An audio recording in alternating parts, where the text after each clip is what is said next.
Good morning. Here's a look at the latest from the Dove newsroom. I'm Steve Johnson. And a wildfire burning in southern Oregon is smaller than originally thought, and crews have established a fire line around that entire blaze.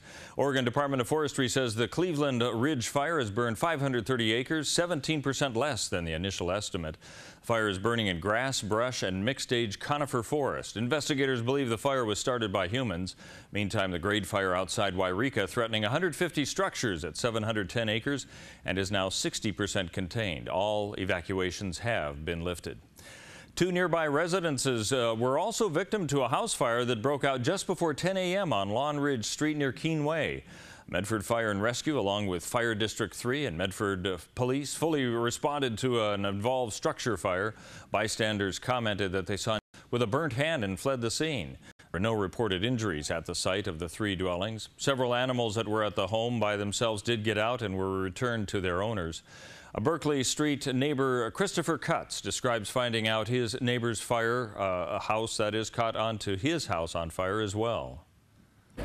I guess it's just damage on the backside of the house, and I got up in my attic, and I guess most of the stuff inside is all right. It's smoke, a lot of smoke, but there's not really any fire inside the actual house. Now, police roped off the area as a possible crime scene. Witnesses were being questioned on site, as well as the other two homeowners whose houses were affected. A fire under investigation by Medford Fire and Rescue and Medford Police with possible suspicious circumstances. The recovery in Italy continues after the devastating quake this week. Strong aftershocks have been rattling central Italy and have shut down a key route into the hard-hit town of Amatrice. Some crumbling buildings in the city cracked even further after this morning's big aftershock that the U.S. Geological Service says was 4.7 in magnitude. Hopes diminishing that firefighters will find any more survivors. At least 267 people are confirmed dead.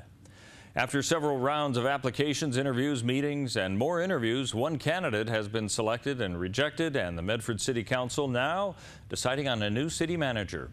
Brian Shotun has been promoted from City Parks and Recreation Director to that post, a position he's held since 2004. Shotun says his first priority is building bridges and mending fences in the community.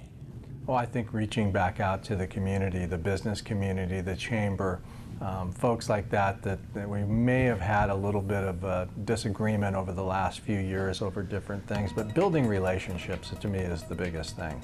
And Shotun, familiar with City Council procedures, having participated for over 10 years as Parks and Recreation Director.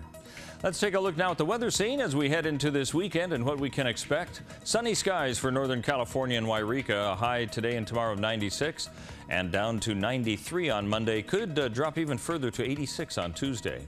As we head into the Klamath Basin, 86 degrees for the next 3 days with sunny skies, then down to 78 by Tuesday. As we move along the Oregon coastal area, 75 today, a slight chance of rain tomorrow, the high of 66, down to 65 by Tuesday. For the Central Oregon area of Bend, sunny skies and 84 today, 87 tomorrow and Sunday, down to 79 by Tuesday. And for Southern Oregon in the Medford area, 99 today, 97 both tomorrow and Sunday, and down to 84 by Tuesday. And that is a look at news and weather. You're up to date with the latest right here on the Dove.